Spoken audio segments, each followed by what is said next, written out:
This is CharaeBChicago podcast, and I am your host, Charae. As humans, there are many layers to us, and life has a way of adding to those layers. Here we talk about the basics, our roots. What are your roots, and your reason for what you do and why you do what you do? Is it your family, your birthland, or perhaps your faith? Whatever it is, let's talk about it. And remember to stay rooted.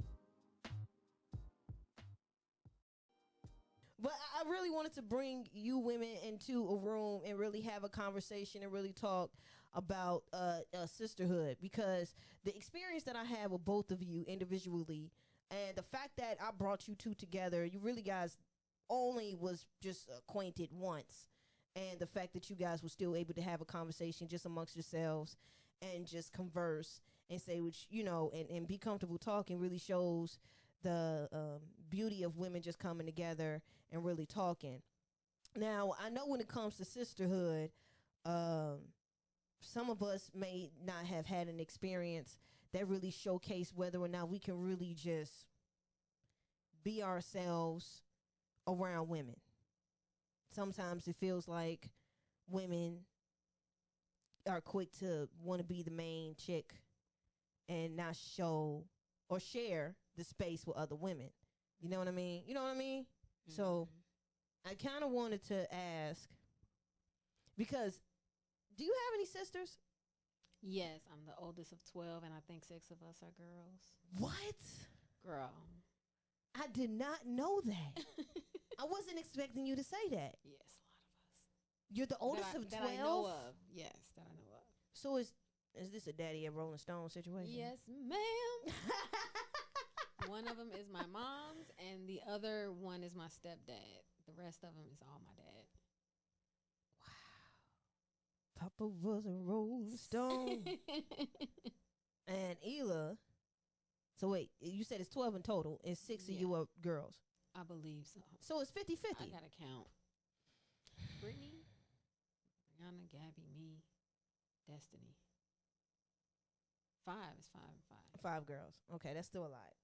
And I know with you, Ilah, it's you got 2 sisters. Yes, I have 2 sisters and a stepsister.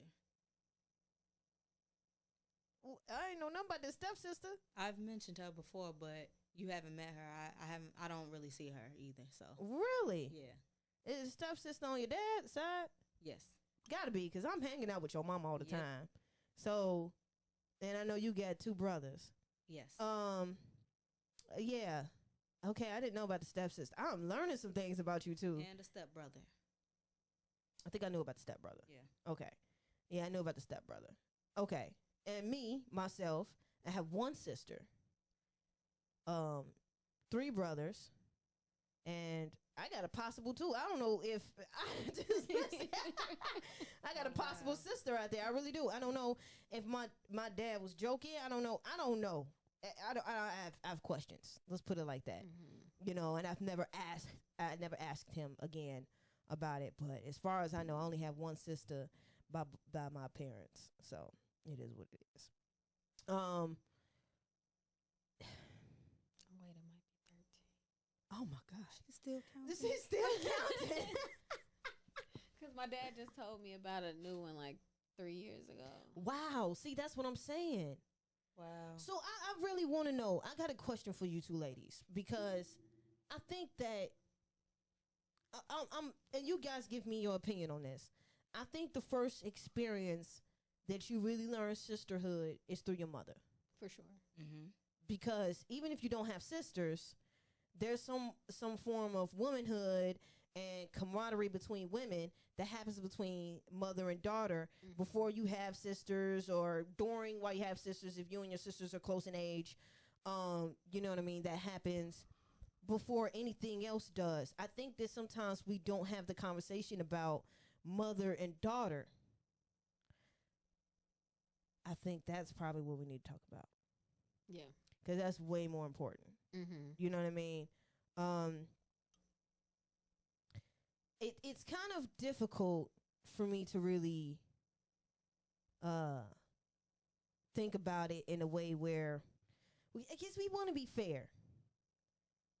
and we want to be smart about how we communicate about experiences with our parents and our siblings or sisterhood in general.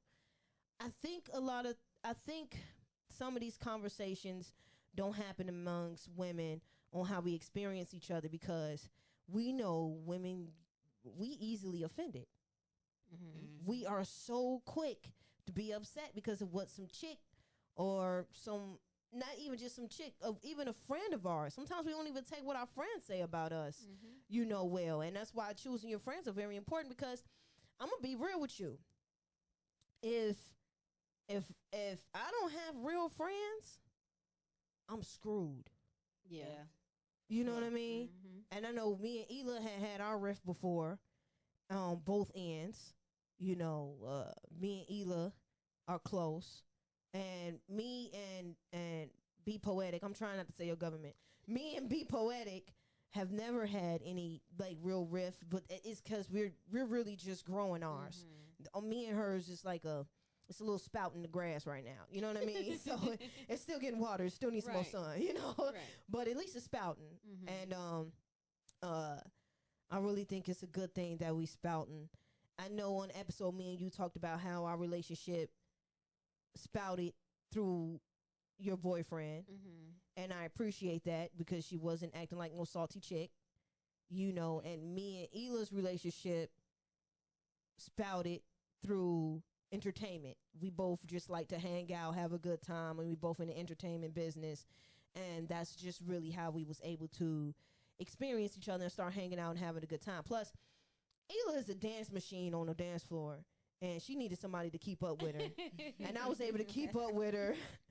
For, you know what I'm saying? But I gotta say this. I know in the beginning of me and Ilah's relationship, it was hard. For at least, do you feel the same way? Yeah. It was hard. It was hard because I think some of it has to come from her end. I just don't know her end. And she can share if she wants to. But I know on my end, my issue was I haven't dealt with my sexuality yet. I was still, battling with my trauma. And my trauma caused me to be attracted to women. And that doesn't mean that I was trying to push up on Ilah or anything like that. It's just that when you have trauma that is sexual, it tends to create you to be inappropriate. Yeah. You tend to be inappropriate, and you don't know how to be around people. You get what I'm saying? And I did not know how to be around women. I didn't. You were just awkward around. I was just women. Awkward around women, because it was either my hormones was just all over the place, because I have this trauma I don't know what to do with. And having a genuine relationship with a woman and just sisterhood, me and my sister are not close. We are working on a relationship. We're not close. Okay. And me and my mother, we just started getting close. Like, so you really did not know how. I really didn't know didn't know how to do this and how to have a relationship. So, and then I had a 10-year friendship with a woman that ended. That was a best friend. I want to make sure, because I did mention my sexuality. I don't want anybody thinking I was in a 10-year relationship with a woman. It was a 10-year friendship. And in that 10-year friendship, I was awkward throughout the whole 10 years, of course. Yes. Oh, wow. I was awkward throughout the whole 10 years. And hindsight 2020, she didn't really make me feel comfortable being myself, but I also didn't know how to be myself. I didn't know who you were? I didn't know who I was. I didn't know anything. You get what I'm saying? And we were friends. She was my friend throughout all my adolescence. We were friends from, she was 15, I was 16. We was a year apart. From 15, 16 to 25, 26. 10 years. Throughout all that. If you know, all of us are all above 25 years old. We know by the time that 25 mark, some things start to change. A lot of self-discovery. It's a ton of self-discovery. And within that self-discovery, I think I was finding myself. She was finding herself. And If anybody is familiar with numerology, 10 is the number of completion. I think it was time. Yeah. You know what I mean? It was just time. And I think she was holding me back, and I wasn't able to really give her myself, and she can only speak on her end on where possibly I was causing harm in her life. Only she would know that answer. I wouldn't know that answer. That's reasonable. Yeah, so I don't want to speak for her. But being able to, I think I literally worked out those issues with Ilah. So our first year was horrible. It was beautiful and horrible all at the same time. Yeah. We were really growing and really hurting each other at the same time. And I think I've definitely been inappropriate. I never done nothing like that. It was just my verbiage and my way of handling myself was very inappropriate around Ilah. Right. You know, so I really wanted to ask you, Ilah, because I've lost some friendships before because of that. You're not the first person. Now, the friend I was with that we were friends for 10 years, she endured a lot. We were young, and it needed to end. Because I'm sure I was definitely inappropriate with her. With expressing myself, you know. Right. Because I never did any, you know. But I was definitely inappropriate sometimes with her. And you were the only one, because I think me and her, we were too young for her to try to figure this out. But me and you communicated at a more mature age. So I really want to ask you, what made you make the decision to continue a friendship with me as bad as it was in the first year? It was some good stuff, but I really want to know. Because when you were uncomfortable, Yeah. I know you. You was slap a chick. You was slap a chick. She has never slapped me. She like, let's make that clear. You get what I'm saying?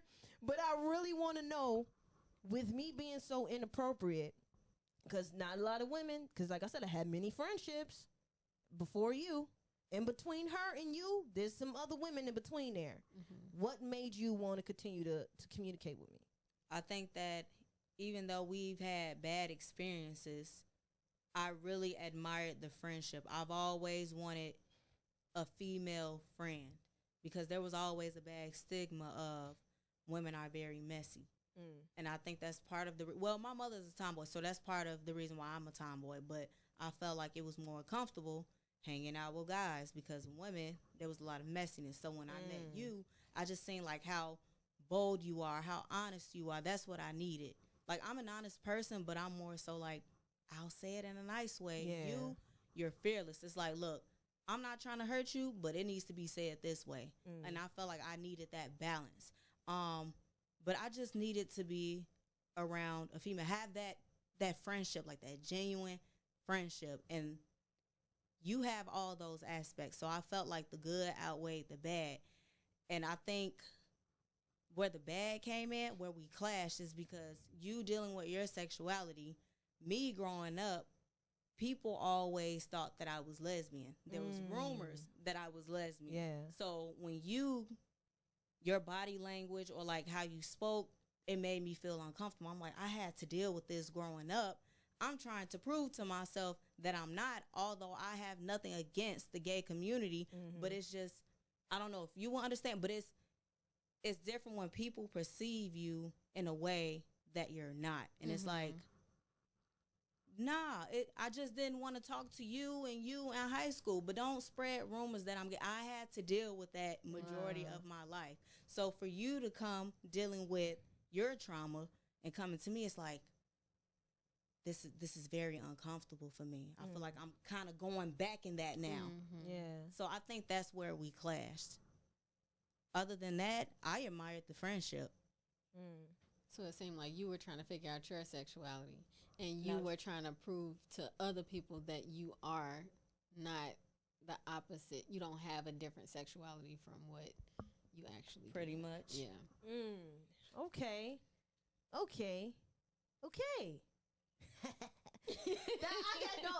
The fact that she said that the good outweighed the bad made me feel good, because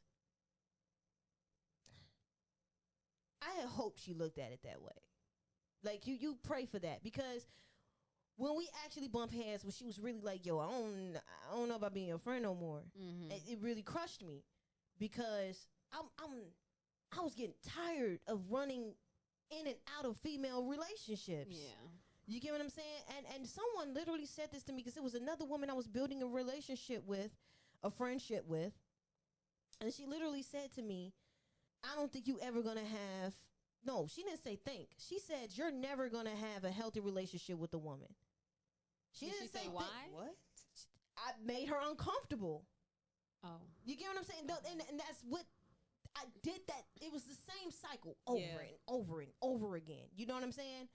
And for her to say that, I remember her saying it, and it stuck with me.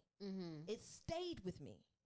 So, question: your past female friendships, did anybody come to you and say, "Hey, I know you're dealing," or I don't know if you told them you were dealing with these traumas or these certain situations, but like, have they came to you like, this makes me feel uncomfortable, as opposed to just saying you're never gonna have a genuine female friendship? So she didn't start there. She didn't start there. She gave me grace. Okay.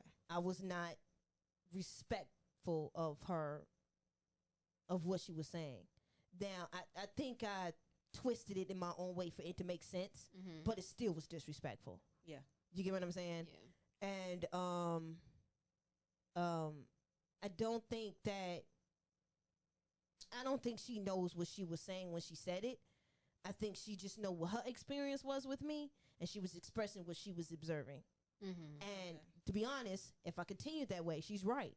I would never have a healthy relationship with another woman with the way I was acting.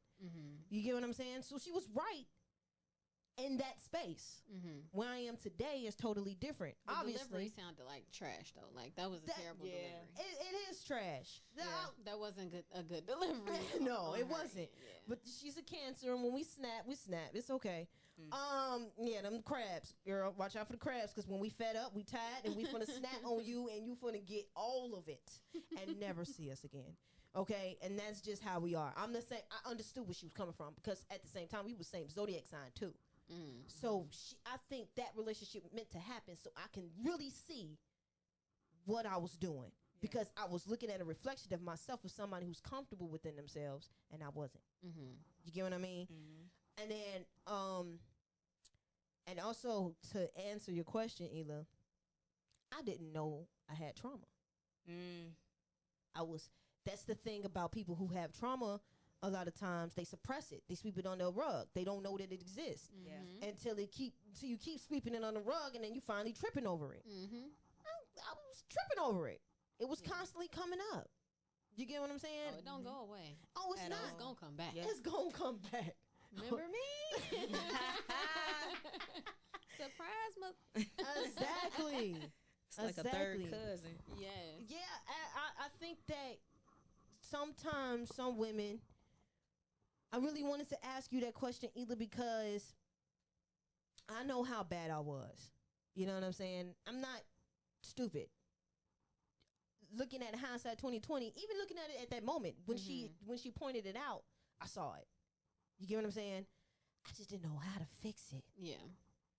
I didn't know how. You didn't have the tools. I didn't have the tools. I didn't even know why. You get what I'm saying? I didn't even know why. Have you ever had an experience with a female friend where you were like, yo, you gonna have to figure some stuff out, B? For sure. Poetic, you ever? Absolutely. All the time. All the time? All the time. But that's only because I look at everybody from a psychological standpoint. I try to understand everybody. Even when we have disagreements, I try to see things from their side of things. Or I try to, when I first meet people, I want to know all your traumas, just in case something pop up. I want to know what you've been through. I'm going to show you my ugly at the beginning, so you don't be like, oh, no, you weren't like that in the beginning. No, I was this. Yeah. So it's like, I would like to see those negatives and have those experiences so that we can talk through them. Now, the friend that you had, it didn't seem like she wanted to talk through it with you. It just seemed like she wanted to tell you, hey, this is a problem. You need to fix it, and that's it. Yeah. I'm the kind of person, I'll talk through it with you.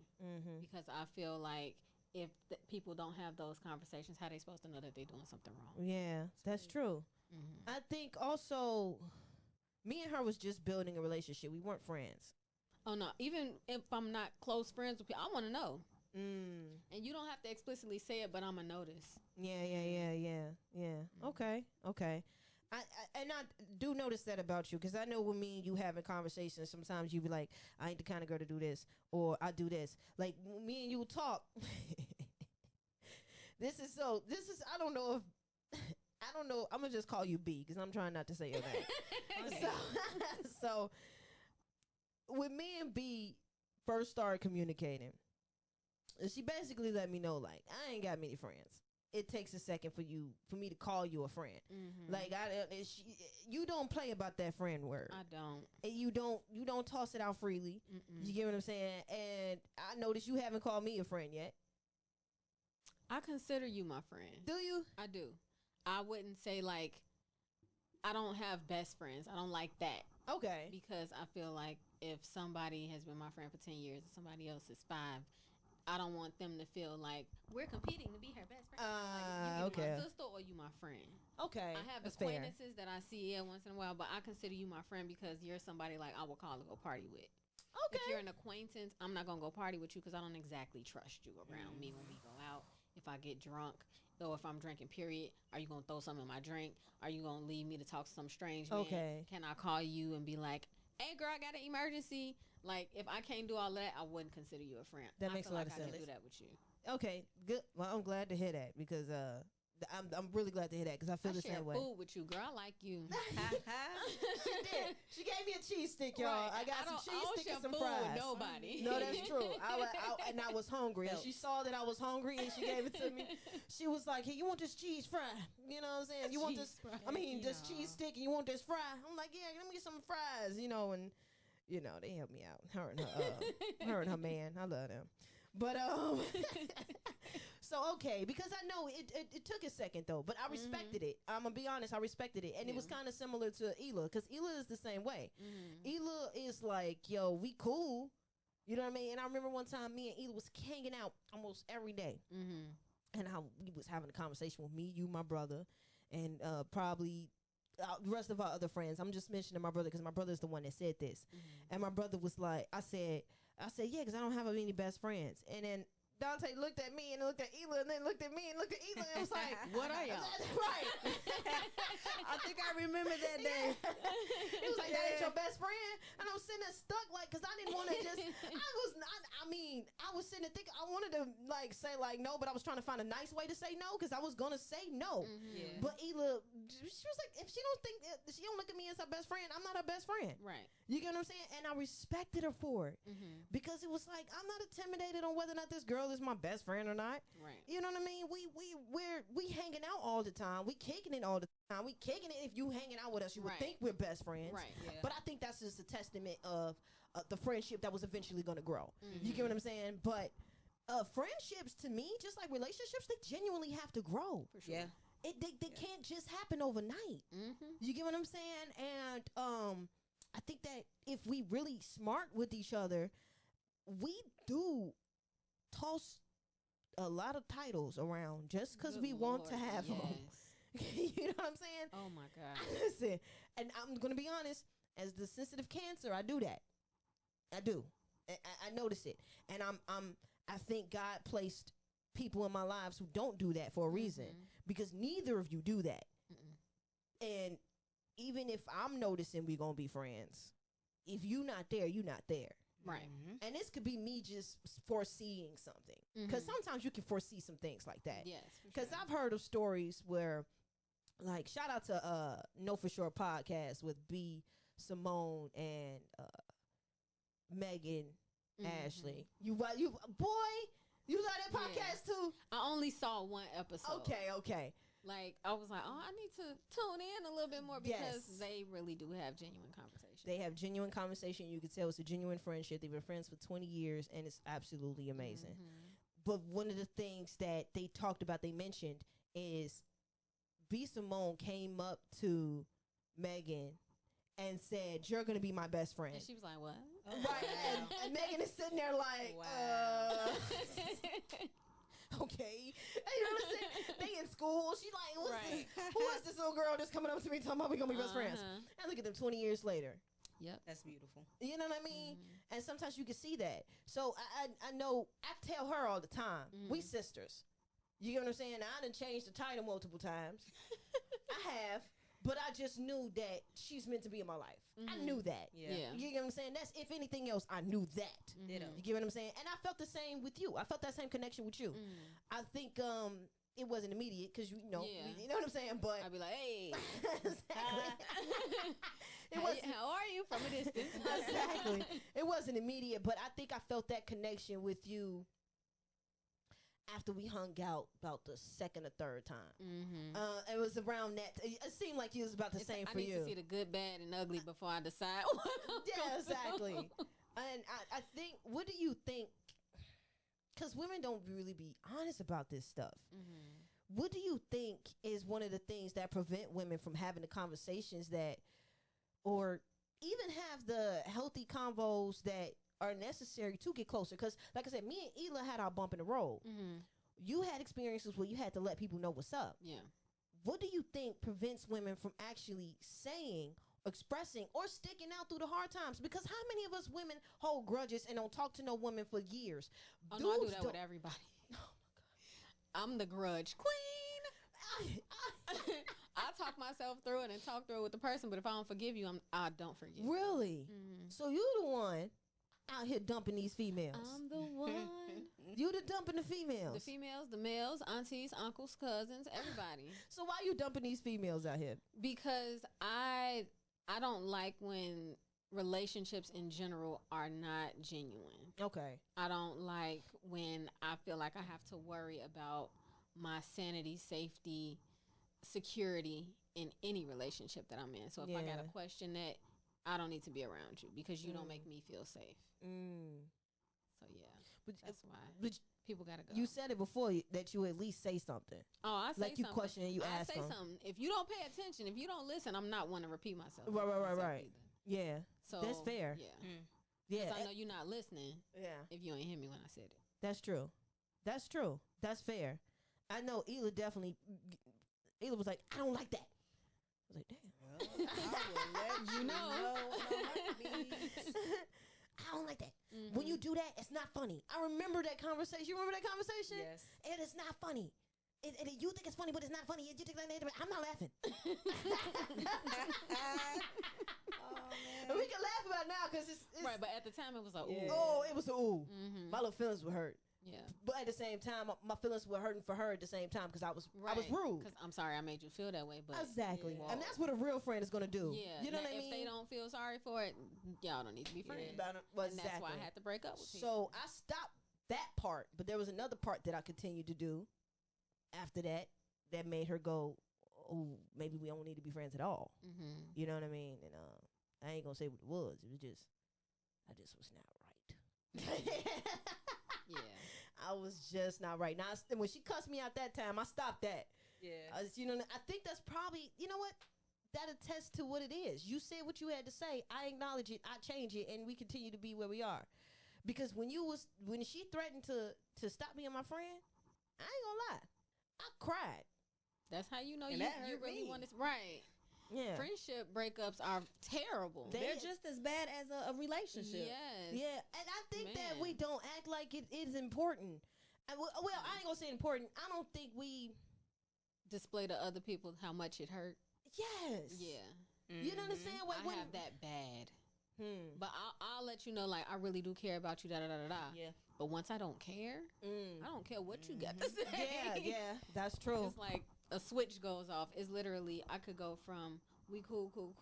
But if you do something, that switch go off and it's over. Yeah. I'm the same way. I think about you once in a while, but no, I'm not going back. That's very true. outside of me and you, has there been any other time where you just felt that you had to really just be like, yo, this we need to do something about this friendship? I think it was just more so. There was a time where we started hanging out like almost every day to the point where it was like, I need a break. And it may not be from you personally, but me, I get overwhelmed easily. Yeah, you do. Like talking too much or just being around people so much. I'm like, okay, I need days to myself. And I know there were times where you wanted to hang out and I'm like, not today, or I'm hanging out with another friend or a family member, and I felt like you might have taken it personally when it wasn't. And there were times where it came across as being rude, but I wasn't trying to be rude. I'm like, oh, I probably said this mean. She taking it too personal. Let me apologize. It's just, I get very overwhelmed. But yeah, I think there was a time where we were just like hanging out too much. I'm like, okay, maybe we need a break because we're getting irritated with each other sometimes. It can be like the smallest thing and be like, oh my God. Why you put that glass right there on that coaster? Yeah. So I think we just needed a little break. I think that's what it was. Yeah, no, that's facts. I think I needed that too, because as the clingy cancer, you know, we boundaries are important for you. Yes, they are extremely important for me. Yeah, and it's something that I needed to learn. I really did need to learn, and I went through a hiatus. Ilah can tell you, I wasn't talking to her, calling her nothing, seeing her nothing. Yeah, I did not care to talk to her, see her nothing, and I needed that. I needed to not care because I care too much about. Because I never had a healthy relationship, I wanted to force a healthy relationship. So you either were all in or you just got out completely. Yep. There was no in between. Yep. Okay. And Crazy. that's bad. So it was for you. It was that, and for me, I'm very detached. I don't really like getting too close to people, and once I get that too, but like just close like a friend. She know. Don't get us started on about the to touchy bring it feeling. up. Listen, this girl. Look, wait. I gotta say this real fast. My bad. Listen. I gotta say Oh this. man. Listen, this girl. The way she hugs you. She does not hug you for real. Yes. All right, big bro. Her brother gets on me about that. Because it's just how I hug. But the way you hug, it's like you think everybody's a germ. Like you don't. And I'm a germaphobe. Exactly. So, That makes sense then. So That makes sense. it's kind of like, gee, like, dude, like for a minute, because one of my love languages is physical touch. I'm like, did this girl even like me? Like as a person? Like what is She really? doesn't like me. She doesn't like me. Like I'm like this girl, but you know, her extreme and my extreme needed to happen so that we could come to a balance. Now she's more welcoming with the touch. She's more welcoming with it. She still, but I respect her boundaries. I give her enough. Right. Yeah. I give, and she receives enough of me. I make sure I hug her enough where I'm comfortable with sharing my love language at the same time respecting hers. Right. Yeah. You get what I'm saying? makes And sense. I think we have found our healthy balance. You get what I'm saying? And the times where I'm giving her all of it, it's the smart moments. Like when she came to my baptism, she got all that love. Yeah. You get what I'm saying? But she received it because she knew how important it was for me that she was at my baptism. So that's just an example of when she does her really friend stuff, that really cute stuff. Oh, she getting all this cancer. She getting all of it. I'm giving her all of that, and it is what it is. And she accepts it with a smile and let it pass, and we carry on. Yeah. And throughout the rest of the days, I'm respecting her boundaries. I don't touch her. You get what I'm saying? And it has to make sense. I got to respect her boundaries just as much as she respect my love language. You get what I'm saying? Because it's a give and take. Relationships are a give and take with platonic and romantic. That's facts. Yep. You know what I'm saying? You got to do both. But this in a touch. But go ahead back to what you were saying. I just had to mention that because her hugs are hilarious. So what did you say about the clinginess? Like it was something you said About the clingy. You don't like what? You need to be detached, or you are You detached. said you're very detached. right before I said that. It was because of something you said, and that's what triggered me Ooh. to say something Oh. that I was gonna say.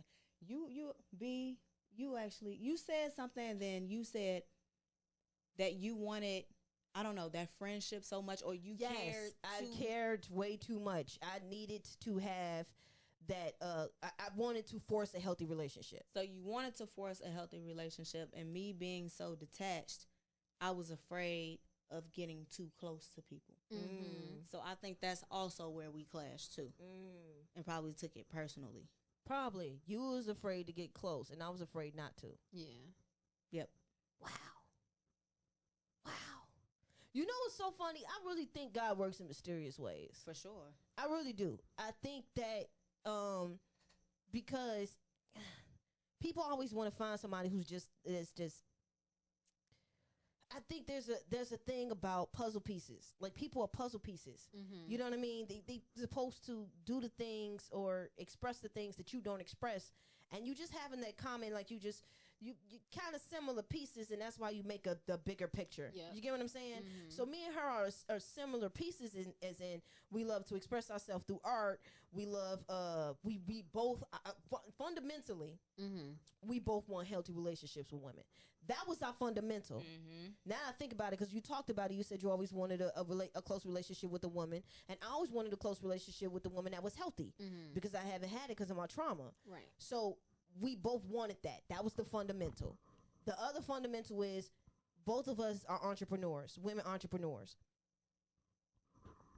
You need day ones in this industry. Sure. Yeah. You Absolutely. need day ones.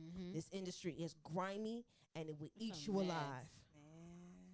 You need day ones. And right now, with our success coming, we're still on the ground right now. So I'm glad that we are building relationships right now. You get what I'm saying? Before them $500,000, $50,000, $40,000 checks come in. You get what I'm saying? You know, because if you learn anything from the rich, when they talk about money, they say money don't change you; it just bring out more of who you are. Yep. So if we don't already have a good foundation before we even get all the money, or we don't already know who this person is before we start getting all the money, we gonna start looking ugly when the money come out. For real. You get what I'm saying? Ugly. You know, so I think that I'm gonna say this. There's so much more I think there is to you. Poetic. It is. But here's the problem with me, and I tell this to everybody. Nobody will ever know 100% who I am. I don't think anybody is supposed to know 100% of who you are. Yeah. Because the reason I wrote my book is because I don't vent to people. Right. When I'm going through the thing, I'm not telling nobody my business. You're not going to know how I'm doing. I'm not the person that's going to hit you up to be like, hey girl, how you doing? But you know I love you, because when I see you, it's all, you getting all of this. Yeah, right. But I'm not that person that is just going to be 100% open at any given time. Okay. And that's probably a trauma response because I also feel like people are going to leave at some point. Nobody is permanent. Okay. And I don't want to give you my permanent feelings if you're not going to be a permanent person. That's a defense mechanism. That's For definitely sure. a defense It mechanism. is. My therapist told me, just be open, baby girl. People talk too much. Social media is social, okay? That's true. That is I'm true. good. That's true. I will journal it. I think there's a healthy balance, though, that can be created with sharing. Yeah. Right? You know Like what I'm saying? If you say, what's going on? You don't seem okay. I tell you what the problem is, but I'm not going to tell you the deep part of the problem. Okay. Like the details. Okay. I'm not going to do that. Okay. I think that's something you could probably work on. Oh, I can. I just choose not to. Do you think Because it works for me. Like, I'm happy with it. Now, if it bothers my friend that I'm not as open as they would like me to be, then absolutely I'll disclose certain things to you. And I'll tell you why I don't want to. Okay. But I'll do it. Okay. So at least there's a conversation of where you are. I'll talk to you about it. I think that's what I like. I like the fact that even though you may not be willing to share certain things or whatever, you're at least honest about it. You get what I'm saying? Because there's a lot of people that's not like that. I know there was a guy who was like, look, this is how you going to know if I like you, because I'm not good with communication. He communicated how he going to show that he likes you, but he's not a good communicator. Yep. So that lets me know he's willing to communicate what he feels he needs to communicate. Exactly. So that's a good thing. You know what I'm saying? Just don't communicate when you feel like, don't say, oh, I want communication, and you don't communicate. Yeah. or don't be inconsistent with your communication. Yeah. That's what I don't like, because I'm expecting you to go all out because you went all out last time, but now you closed off. Like, what is this? Right. Yeah, that's true. Consistency is important. Consistency is 100% important. So in the world of, because you're in the world of dance, you're in the world of poetry and biking, I'm in the world of podcasting and hosting, and you're in the carnival world too. That's a whole nother world I got the chance to see. Do you think that collabing and working with women within your respectable spaces, do you think it exists in a healthy way, or is there a lot of room for because there's always room for improvement? So let me make sure I say it right. With the room of improvement, do you think there's a lot of room? There's a lot of room of improvement, or is there? It's in a cool space, but of course it can do better. What do you think it is? I think for motorcycling, it's in a great space. Okay. Because we have like events like Babes Ride Out, where groups of women from all across the country come together and like camp and have fun. We all like come up on bikes and just have a good time for that weekend. Right. As far as the poetry world, a lot of women will tell you the guys kind of dominate. Yeah. And when a dope woman goes up on stage, all of the guys are like, oh yeah, I want to work with you, and they hit on them and da-da-da-da. So I think those relationships can be improved, because if more women collectively got together at these poetry events and be like, hey sis, I like what you're doing. Yeah. We should work together. We can do something together. Or I got these contacts. I'm doing this. You should do this. So like when I meet women, if I was really feeling something they did, I'd be like, hey, can I give you a hug? Or, hey, I like what you was doing. If you have something else going on, I would really like to see more of your work. Right. Stuff like that. I think those things are important, because I don't get that when I go to poetry events, or a lot of like only at Mic'd Up Mondays I get that, but at other poetry events I don't really get that response. And that's coordinated by a woman. Exactly. Yeah. You get different energies depending on who the event is coordinated by. So it depends on the leader. Mm-hmm.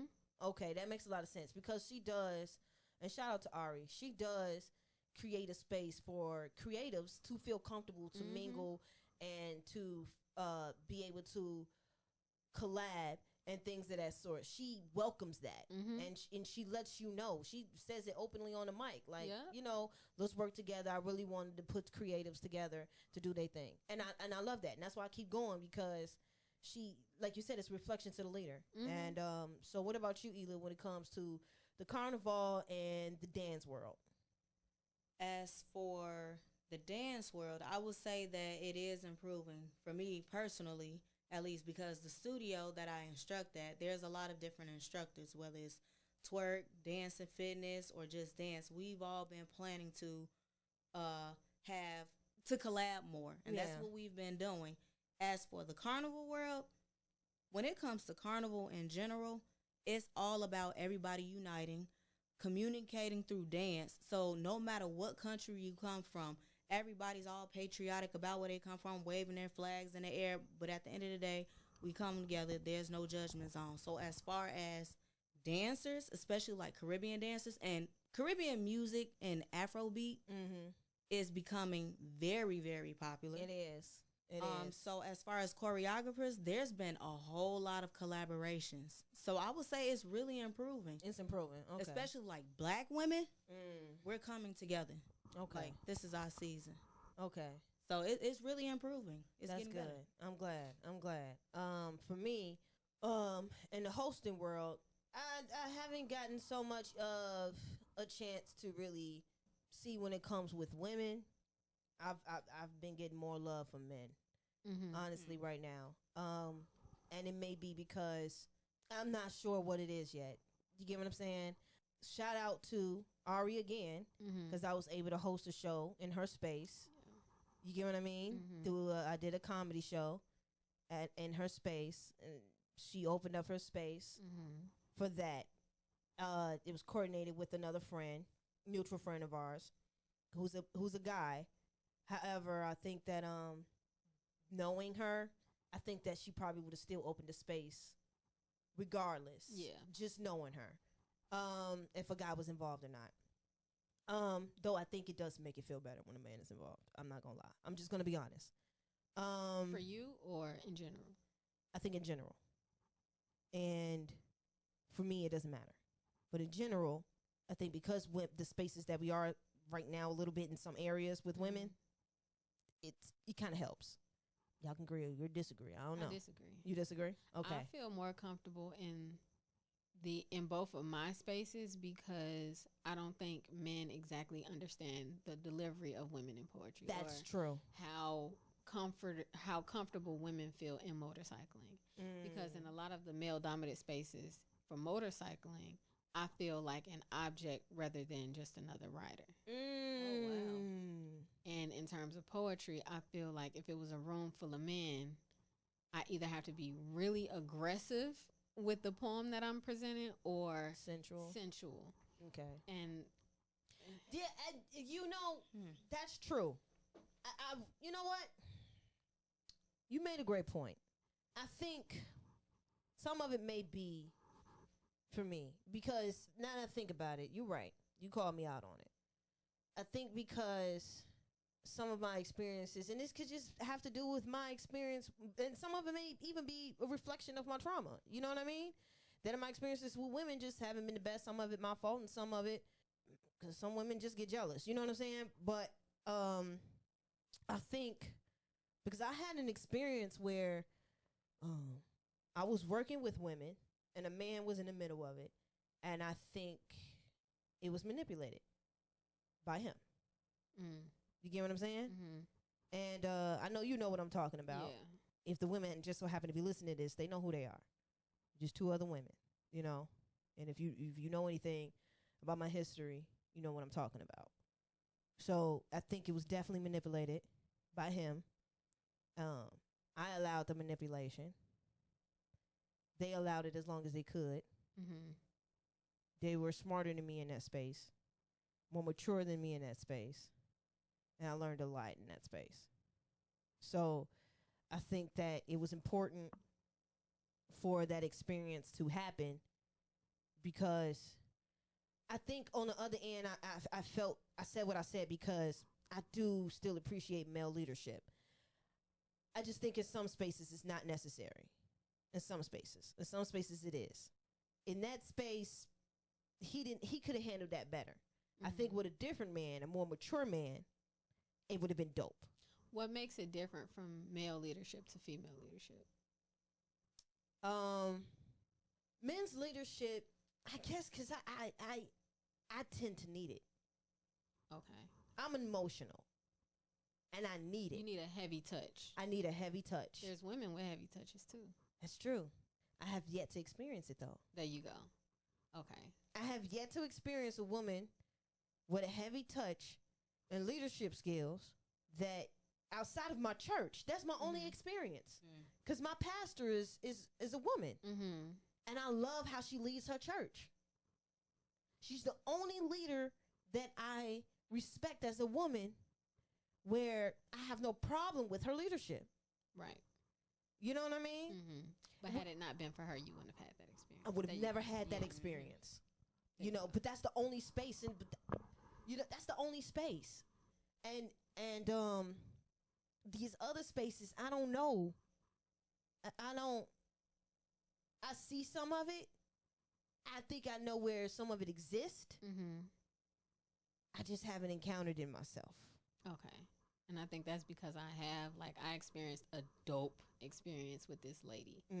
Can't remember her name, and I'm so mad at myself, but I know it starts with a V. Shout out to you. I'm so sorry, girl. I gotta find your name. But I had an experience with her, and she just ran things so smoothly. She was so organized. She communicated. She made sure everything was what it was supposed to be, where it was supposed to be. Everybody was on cue. And I think that experience really shaped how I see women in leadership and how I want to see more women in those leadership. positions of leadership. Yeah. You trying to find that name? Because I'm going to be so mad at myself. I really respect her. She's a businesswoman. I don't know. I just like to see women just own it. I just like it. I get it. Yeah. I can't speak too much on podcasting. I'm gonna be honest. I'm fresh with the podcasting.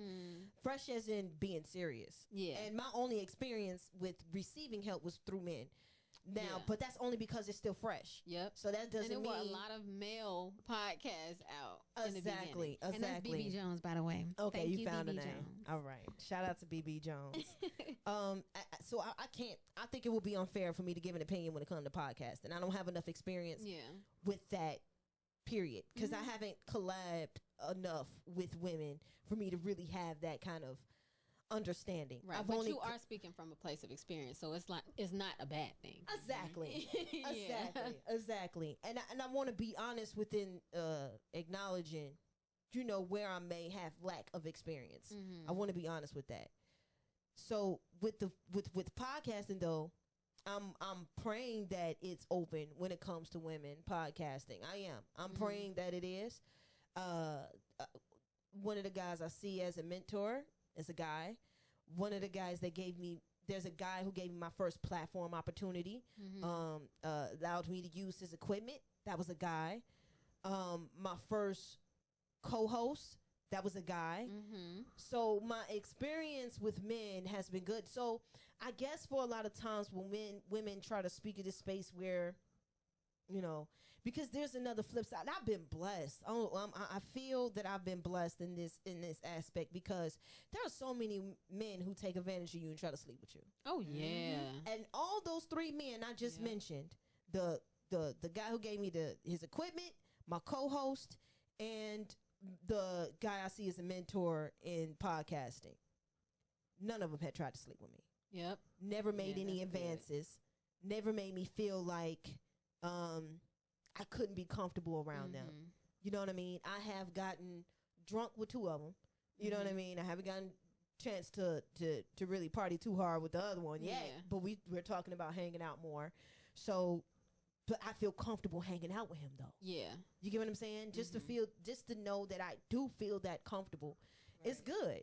And I think I also want to express that there are guys out there who are not going to take advantage of you. For sure.